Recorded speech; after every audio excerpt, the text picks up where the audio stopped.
চলুন আজকে একটি ইন্টারেস্টিং বিষয় আপনাদের সামনে আলোচনা করি। ইরান এই মুহূর্তে যুদ্ধ বিজয়ের পথে। আমেরিকা যুক্তরাষ্ট্র গতকাল ডোনাল্ড ট্রাম্প প্রায় সরকারিভাবে অফিসিয়ালি স্বীকার করেছে যে তারা পরাস্ত হয়েছে, কারণ ডোনাল্ড ট্রাম্প জানিয়েছেন হরমুজ প্রণালী না খুলেও তিনি যুদ্ধ বন্ধ করবেন। তিনি এও জানিয়েছেন ইরানের সঙ্গে কোনো চুক্তি না করেই তিনি যুদ্ধ সমাপ্ত করবেন। অপরদিকে যুদ্ধ অপরাধী বেঞ্জামিন নেতানিয়াহু মার্কিন চাপে তিনিও ছেড়ে দে বা কেঁদে বাঁচি অবস্থা। ইরানের সঙ্গে চুক্তি হোক বা না হোক 1 থেকে 2 সপ্তাহের মধ্যেই যুদ্ধ আমি শেষ করব, ডোনাল্ড ট্রাম্প বলেছেন। কারণ ইতিমধ্যেই আমেরিকার যে বিপুল পরিমাণের অর্থনৈতিক ক্ষতি হয়েছে এবং যে পরিমাণ সেনাবাহিনীর মৃত্যু হয়েছে তাতে আমেরিকার অভ্যন্তরে এখন অগ্নিগর্ভ অবস্থা, নো কিংস মুভমেন্ট হয়েছে। যদি এই যুদ্ধ আরো দীর্ঘায়িত হয় তাহলে ডোনাল্ড ট্রাম্পের পক্ষে চেয়ারে বসে থাকা অসম্ভব। খুব স্পষ্টভাবেই বলা যায় এই যুদ্ধে ইরান বিজয়ী হয়েছে। এখন চলুন আমরা দেখে নিই ইরান বিজয় হবার পর ইরান সহ গোটা পৃথিবীতে একটি নতুন ওয়ার্ল্ড অর্ডার তৈরি হবে। তৃতীয় বিশ্বযুদ্ধ শুরু না হলেও ইরান যুদ্ধ তৃতীয় বিশ্বযুদ্ধের থেকে গুরুত্বের নিরিখে কোনো অংশে কম নয়। এই ইরান জয়ের পরেই মার্কিন যুক্তরাষ্ট্রের আনুষ্ঠানিক সাম্রাজ্যের পতন হলো, অন্যদিকে চীন এবং রাশিয়ার মহা উত্থান হলো। চীন, রাশিয়া, ইরান মিলে পৃথিবীতে একটি নতুন সুপার পাওয়ার ব্লক তৈরি হলো, যে পাওয়ার ব্লক আগামী দিনে পৃথিবীকে নির্দেশনা দেবে। চলুন আমরা দেখে নিই এই যুদ্ধে ইরানের বিজয়ের পর ইরানের ঠিক কি কি লাভ হতে যাচ্ছে। আজকের এই ভিডিওতে আমরা আলোচনা করব ইসরায়েলের ভবিষ্যৎ কি। আলোচনার শুরুতে আপনাদেরকে স্বাগত জানাচ্ছি, আমি অধ্যাপক আব্দুল হালিম। চলুন শুরু করা যাক। 1 নম্বর এবং সবচাইতে গুরুত্বপূর্ণ বিজয় ইরানের জন্য এই মুহূর্তে হরমুজ প্রণালীর সম্পূর্ণ নিয়ন্ত্রণ। আনুষ্ঠানিকভাবে বিশ্বকে জানিয়ে আজ থেকে ইরান শুরু করেছে টোল প্লাজা হরমুজ প্রণালীতে। প্রতি জাহাজকে 2 মিলিয়ন ইউএসডি পরিমাণ টাকা জমা দিতে হবে ইরানকে জাহাজ পারাপারের জন্য। অর্থাৎ স্ট্রেট অফ হরমুজ এই মুহূর্তে বিশ্বের কাছে আনুষ্ঠানিকভাবে ইরানের জলসীমা, ইরানের রাষ্ট্রীয় ভূখণ্ড হিসেবে সার্বজনীন স্বীকৃতি পেয়ে গেল। আর এর ফলে ইরান বিপুল পরিমাণের অর্থ রোজগার করতে চলেছে শুধুমাত্র এই হরমুজ প্রণালী থেকেই। চলুন দেখে নিই ইরান কত পরিমাণ টাকা রোজগার করতে চলেছে শুধু এই হরমুজ প্রণালী থেকেই। প্রতিদিনে গড়পড়তা 150 জাহাজ এই হরমুজ প্রণালী অতিক্রম করে। এই মুহূর্তে 2000 জাহাজ আটকা পড়ে রয়েছে এই 32 দিনের যুদ্ধের ফলে।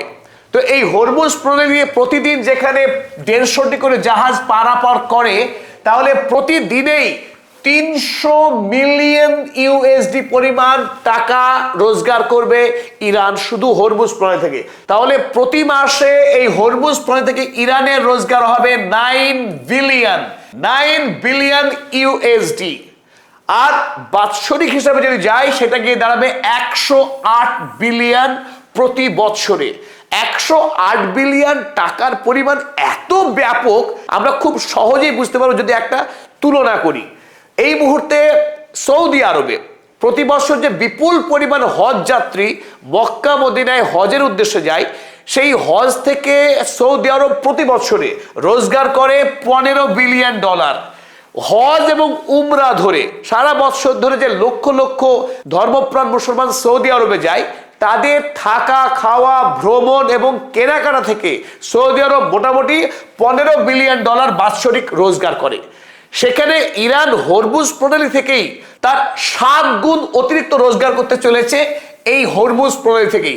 সুতরাং ইরানের এই যুদ্ধের বিজয় ইরানের আগামী দিনের জন্য অত্যন্ত গুরুত্বপূর্ণ। তাই সৌদি আরব এই মুহূর্তে মধ্যপ্রাচ্যের মধ্যে সবচাইতে অর্থনৈতিকভাবে শক্তিশালী রাষ্ট্রের তকমা পেয়েছে। ইরান সৌদি আরবকে অতিক্রম করতে খুব বেশি সময় লাগবে না। আগামীতে 7 থেকে 8 বছরের মধ্যেই সৌদি আরবের যে অর্থনৈতিক শক্তি, সেই শক্তিকে ছাপিয়ে যাবে কিংবা ছুঁয়ে ফেলবে খুব অল্প সময়ের মধ্যেই। একথা খুব জোর দিয়ে হলফ করে বলা যায়। দ্বিতীয় গুরুত্বপূর্ণ বিজয় ইরানের জন্য তথা পৃথিবীর জন্য হবে আমেরিকার পেট্রো ডলারের পতন। যে পেট্রো ডলার কাজে লাগিয়ে গোটা পৃথিবীতে স্যাংশন খেলা করছে আমেরিকা, রাশিয়া বা চীন কিংবা ইরান, পৃথিবীর যে রাষ্ট্র আমেরিকার এই আধিপত্য মানতে চায়নি। সে সাদ্দাম হোসেন কিংবা মুয়াম্মার গাদ্দাফি, তাদের প্রত্যেকে ফাঁসি কাঠে ঝুলিয়েছে, তাদেরকে খুন করেছে আমেরিকা। সেই সাধের পেট্রো ডলারের পতন অনিবার্য হবে ইরান বিজয়ের পর। কারণ ইরান বিজয়ী হবার পর মধ্যপ্রাচ্যের তেল আর একমাত্র পেট্রো ডলার বিক্রি হবে না, একথা দিনের মতো সত্য। Petro yuan, petro riyal, petro ruble multi কারেন্সিতে বিক্রি হবে এই খনিজ তেল। ইরান বিজয়ী হবার পর তেল বিক্রি হবে ইরানি রিয়ালে, সৌদি রিয়াল, রাশিয়ান রুবল কিংবা চাইনিজ ইউয়ান। তাই পেট্রো ডলারের একাধিপত্য আর থাকবে না। আর যখনই পেট্রো ডলার তার শক্তি হারাবে, আমেরিকার রিজার্ভ কারেন্সি হিসেবে যে স্ট্যাটাস ছিল, বিশ্বজুড়ে প্রতিটি ব্যাংকে যে বিপুল পরিমাণে রিজার্ভ কারেন্সি থাকতো, আমেরিকা যে বিপুল পরিমাণে ঋণ পেত সহজ শর্তে বা বিনা শর্তে, সেই সমস্ত দিন শেষ হবে। তাই আগামী দিনে পেট্রো ডলারের পতনের সঙ্গে সঙ্গে মার্কিন সাম্রাজ্যের পতন হবে। ইরানে নতুন সূর্য উদয় হবে আর মার্কিন যুক্তরাষ্ট্রের সন্ধ্যা নেমে আসবে, সূর্য অস্ত যাবে। মার্কিন সাম্রাজ্যের ধ্বংসের এই গুরুত্বপূর্ণ ঘটনা ইরান বিজয়ের পর সম্পন্ন হবে। আর তাতে চীন এবং রাশিয়া মিলে পৃথিবীতে একটা দ্বিতীয় পাওয়ার ব্লক তৈরি হবে, যে পাওয়ার ব্লকের কাছে ইউরোপ এবং আমেরিকা মিলিতভাবে চূড়ান্ত পরাস্ত হবে। আর পৃথিবীতে অর্থই যখন অনর্থের মূল, ইসরায়েলি এই দানব, মানবতার শত্রু এই বেঞ্জামিন নেতানিয়াহু গোটা মধ্যপ্রাচ্য সহ গোটা পৃথিবীতে যে রক্তের খেলা করছে, যেভাবে নিরীহ মানুষকে গণহত্যা চালানোর যে বর্বরতা চালিয়ে আসছে, সেই বর্বরতার একমাত্র উৎস মার্কিন যুক্তরাষ্ট্র। মার্কিন যুক্তরাষ্ট্রের অর্থ সাহায্য, মার্কিন যুক্তরাষ্ট্রের রাজনৈতিক শক্তি বিশ্বব্যাপী, সেই শক্তি মার্কিন যুক্তরাষ্ট্রের অর্থনৈতিক শক্তি এবং অস্ত্র শক্তিকে কাজে লাগিয়েই বেঞ্জামিন নেতানিয়াহু সমগ্র মধ্যপ্রাচ্যে যে ত্রাস চালাচ্ছিল, সেই ত্রাস ধ্বংস হবে। কারণ ইসরায়েল রাষ্ট্রই তাসের ঘরের মতো ভেঙে পড়বে ইরান বিজয়ী হবার পর। তার গুরুত্বপূর্ণ কারণ এই মুহূর্তে ইসরায়েলে লক্ষ লক্ষ মানুষ ট্রমাতে আক্রান্ত, রাতের পর রাত তাদের ঘুম নেই, পশুর মতো ছুটে গিয়ে বাংকারে রাত কাটাচ্ছে। যখনই যুদ্ধ বন্ধ হবে, স্বাভাবিক ফ্লাইট চলাচল শুরু হবে, লক্ষ লক্ষ ইসরায়েলি ইঁদুরের মতো দৌড়ে ইসরায়েল থেকে পালিয়ে আমেরিকা কিংবা ইউরোপে স্থায়ীভাবে বসবাস শুরু করবে। ইতিমধ্যেই সেই এক্সোডাস শুরু হয়ে গিয়েছে যুদ্ধের আগে থেকেই। কারণ ইসরায়েলের বেশ কিছু মানুষ আন্দাজ করতে পেরেছিল ইসরায়েল রাষ্ট্র আর নিরাপদ কোনো দেশ নয়। আর এই যুদ্ধের পর ইরান প্রমাণ করে দেখিয়েছে যে ইসরায়েলের আয়রন ডোম বা অ্যারো 3 ডেভিড স্লিং বা আমেরিকার প্যাট্রিয়ট বা থার্ড সিস্টেম ইসরায়েলকে বাঁচাতে পারবে না। ইরানের মিসাইলের হাত থেকে এই ইসরায়েল রাষ্ট্রকে বাঁচানো সম্ভব না। অন্যদিকে সারা পৃথিবী থেকে যে বিপুল পরিমাণের বিনিয়োগ আসতো ইসরায়েলের মাটিতে, সেই বিনিয়োগ সম্পূর্ণরূপে বন্ধ। চীন আনুষ্ঠানিকভাবে ইসরায়েলে বাণিজ্য করা বন্ধ করেছে। ঠিক একই পথ গ্রহণ করবে পৃথিবীর অন্য দেশ, ইউরোপ হোক কিংবা আমেরিকা। ব্যবসায়ীদের কোনো দেশ হয় না। ইসরায়েলে টাকা লাগালে সেই টাকা যে বাঁচবে না, সে কথা এখন স্পষ্ট হয়ে গেছে পৃথিবীর ধনকুবেরদের কাছে। তাই ইসরায়েলার দেশ থেকে গমন করবে, অন্যদিকে বিদেশ থেকে টাকা আসা যাওয়া বন্ধ হবে।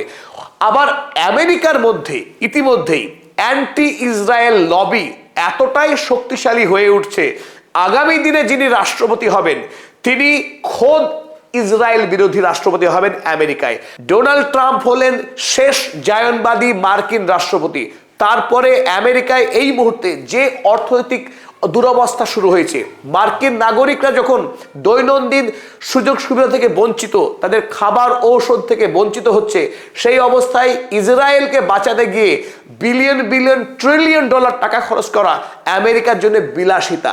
তাই এখন আমেরিকার সেনেটর এবং কংগ্রেসম্যানদের এক নম্বর দাবি America first, Israel first policy আমেরিকাতে আর থাকতে পারে না। এই যুদ্ধের পর ইসরায়েল রাষ্ট্র কর্পূর মতো উবে যাবে। সময় লাগতে পারে সেটা 5 বছর বা 10 বছর, কিন্তু ইসরায়েলের পতন অনিবার্য।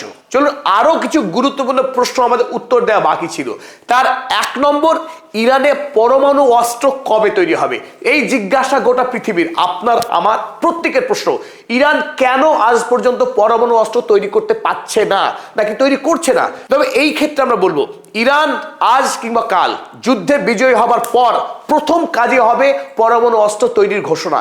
ইতিমধ্যেই ইরানের পার্লামেন্টে যে বিল পাশ হতে চলেছে, এনপিটি অর্থাৎ নন প্রলিফারেশন ট্রিটি, পরমাণু অস্ত্র সম্প্রসারণ রোধক যে আইন, ইতিমধ্যেই সই করেছিল ইরান 1968 সালে, যখন ইরানে রাজতন্ত্র ছিল, রেজা পেহলভির মতো শাসক যখন ছিল, তারা সই করেছিল। আয়াতুল্লাহ মুস্তফা খামেনেই সিদ্ধান্ত নিয়েছেন ইরান আর নতুন করে ওই এনপিটির সদস্য থাকবে না। তাই এখান থেকে আন্দাজ করা যায় ইরান বিজয়ী হবার পর প্রথম বিশ্বকে ঝটকা দেবে পরমাণু অস্ত্র তৈরির মধ্য দিয়ে। কারণ ইরানের কাছে এনরিস্ট 400 কেজি ইউরেনিয়াম মজুত রয়েছে, যে ইউরেনিয়াম থেকে অস্ত্র তৈরি করা মাত্র 24 ঘন্টার বিষয়। তাই ইরান আইন পাশ করে যে কোনো সময় পরমাণু অস্ত্র তৈরি করার পথে এগোতে যাচ্ছে, এটাই অনুমান। পরের গুরুত্বপূর্ণ বিষয়, US weapon business decline. America গোটা পৃথিবীতে যে তার অস্ত্র ব্যবসার রমরমা ছিল, কারণ পৃথিবীর মানুষ এতদিন মনে করতেন আমেরিকার তৈরি অস্ত্র মানে অব্যর্থ, আমেরিকার তৈরি যুদ্ধ জাহাজকে পৃথিবীর কোনো দেশ ধ্বংস করতে পারে না, আমেরিকার তৈরি আকাশ ব্যবস্থা ভেদ করে কোনো মিসাইল সেই দেশে আঘাত করতে পারে না। এসব গল্প এখন ভেঙে চুরমার। ইরান দেখিয়ে দিয়েছে তার মিসাইল কত শক্তিশালী, তার দেশের তৈরি শাহিদ ড্রোন কি ভয়ঙ্কর শক্তিশালী। আমেরিকার এমন একটি ব্যবস্থাও এই মুহূর্তে নেই যেটাকে ইরান ধ্বংস করতে সক্ষম হয়নি। এই মুহূর্তে তার third patriot, F-35 jet plane এবং ইনস্ট্যান্ট র্যাডার সিস্টেম সমস্তকে ভেঙে দুমড়ে মুচড়ে দিয়েছে ইরান। ইরানের মিসাইলের সামনে আমেরিকার সুপার টেকনোলজি গুঁড়ো হয়ে গেছে। তাই নতুন করে পৃথিবী আর আমেরিকার তৈরি এই অস্ত্র কিনতে প্রস্তুত থাকবে না, বরং এই স্রোত ইরানের পথে যেতে বাধ্য। ইরানের পথে আগামী দিনে পৃথিবীর লাইন দেবে এই প্রযুক্তি কিনবার জন্য। তাই আমেরিকার আগামী দিনে অস্ত্র ব্যবসায় চূড়ান্ত ভাটা পড়বে নিঃসন্দেহে। তৃতীয়, approval of problem for US bases. পৃথিবীর 80টা দেশে আমেরিকার সেনা ছাউনি রয়েছে, আর মধ্যপ্রাচ্যে তো বলার অপেক্ষায় রাখে না। 17টি সামরিক বেস ছিল বলছি এই কারণেই, এই বেসগুলো এখন আর অস্তিত্ব নেই। ইরানি মিসাইলের আঘাতে ধ্বংস হওয়ার মুখে এই মার্কিন বেসগুলো, সেখানে একটিও মার্কিন সেনা নেই। প্রাণের ভয়ে তারা পালিয়েছে, তারা আত্মগোপন করে লুকিয়ে আছে মধ্যপ্রাচ্যের বিভিন্ন জায়গায়। নতুন করে আরব দেশগুলির অনুমতি না নিয়ে আমেরিকা এগুলোকে মেরামত করতে পারবে না। আরব আমিরাত অনুমতি দেবে কিনা সেটা অন্য কথা, কিন্তু সৌদি আরবের মতো দেশ, তাদের জন্য 7 বার ভাবতে হবে তারা নতুন করে আমেরিকা যুক্তরাষ্ট্রকে আর সামরিক সেনা ছাউনি তৈরি করার অনুমতি দেবে কিনা। এই মুহূর্তে চীন একটা বড় ফ্যাক্টর তৈরি হবে, কারণ আমেরিকা যেখানে লুজার, পরাস্ত হয়েছে, ইরানের মিসাইল থেকে তারা নিজেদেরকেই বাঁচাতে পারেনি, আরবকে আর কি বাঁচাবে? খুব পরিষ্কার সমীকরণ, আমেরিকা মধ্যপ্রাচ্যকে নিরাপত্তা দিতে ব্যর্থ। তাই আমেরিকার কাছ থেকে আর নতুন করে প্রোটেকশন মানি দিয়ে প্রোটেকশন কিনবে কিনা আরবের রাষ্ট্র, তা নিয়ে রীতিমতো সন্দেহ তৈরি হয়েছে। হতেই পারে বেটার অপশন পেলে সৌদি আরব আমেরিকাকে ত্যাগ করে নতুন চুক্তি সম্পন্ন করবে। পরবর্তী গুরুত্বপূর্ণ বিষয়, Iran will be a regional super power. Iran যদিও চীন বা রাশিয়ার সমকক্ষ নয়, কিন্তু মধ্যপ্রাচ্যে এই আরব বলয়ের ক্ষেত্রে ইরান সবচাইতে শক্তিশালী রাষ্ট্র, তা প্রমাণ হবে। এতদিন ইসরায়েল ছিল মধ্যপ্রাচ্যের সবচাইতে শক্তিশালী রাষ্ট্র আমেরিকার দৌলতে, কিন্তু এই মুহূর্তে ইসরায়েলকে যেভাবে পেটাচ্ছে ইরান, তাতে এখন অনায়াসেই ইরান মধ্যপ্রাচ্যের সবচাইতে শক্তিশালী রাষ্ট্র, তা প্রমাণ হয়ে গেল ইরানের বিজয়ের ফলে। অপর গুরুত্বপূর্ণ বিষয়, এই মুহূর্তে আমেরিকা এবং ইউরোপ সারা পৃথিবীতে দুটি ক্ষেত্রে এগিয়ে আছে, বাণিজ্য এবং শিক্ষা। শিক্ষা তাদের কাছে পণ্য। সারা পৃথিবীতে মার্কিন এবং এই ইংলিশ বিশ্ববিদ্যালয় তৈরি করে তারা বিপুল পরিমাণে টাকা লুট করে, অত্যন্ত সাধারণ মানের শিক্ষা প্রদান করে। ইরান দেখিয়ে দিয়েছে তাদের দেশে একটা বিচ্ছিন্ন দেশ, যে দেশের নিজস্ব প্রযুক্তি এবং শিক্ষা ব্যবস্থা দিয়ে আমেরিকার মতো সুপার পাওয়ারকে কিভাবে ঘোল খাওয়াচ্ছে, কিভাবে তাকে পর্যুদস্ত করলো। তাই আগামী দিনে পৃথিবী ইরানের কাছে শিক্ষা নিতেই উৎসাহী হবে। সস্তায় পৃথিবীর সেরা শিক্ষা নেওয়ার জন্য মানুষ ইরানি বিশ্ববিদ্যালয়ে পড়তে যাবে। তাই সারা পৃথিবী থেকে বাছাই করা মেধাবী ছাত্ররা গন্তব্য আমেরিকা নয়, আগামী দিনে ইরান হতে চলেছে তার জোরদার সম্ভাবনা তৈরি হলো। আর যখন আমেরিকার স্যাংশন ভোতা হয়ে যাবে, ইরান ইতিমধ্যেই তাদের দেশে বিপুল ইন্ডাস্ট্রিয়াল একটা ইনফ্রাস্ট্রাকচার তৈরি করেছে, সেই ইনফ্রাস্ট্রাকচার নিয়ে বিশ্বের মার্কেটে ছড়িয়ে পড়বে। আমরা আগামী দিনে আপনাদের কাছে ইরানের যে ইউনিভার্সিটি, তাদের যে ইন্ডাস্ট্রিয়াল যে ক্যাপাসিটি, তাদের ইকোনমিক যে বুমিং এর যে সম্ভাবনা রয়েছে তা নিয়ে বিস্তারিত ভিডিও করব, দেখার অগ্রিম আমন্ত্রণ রইল।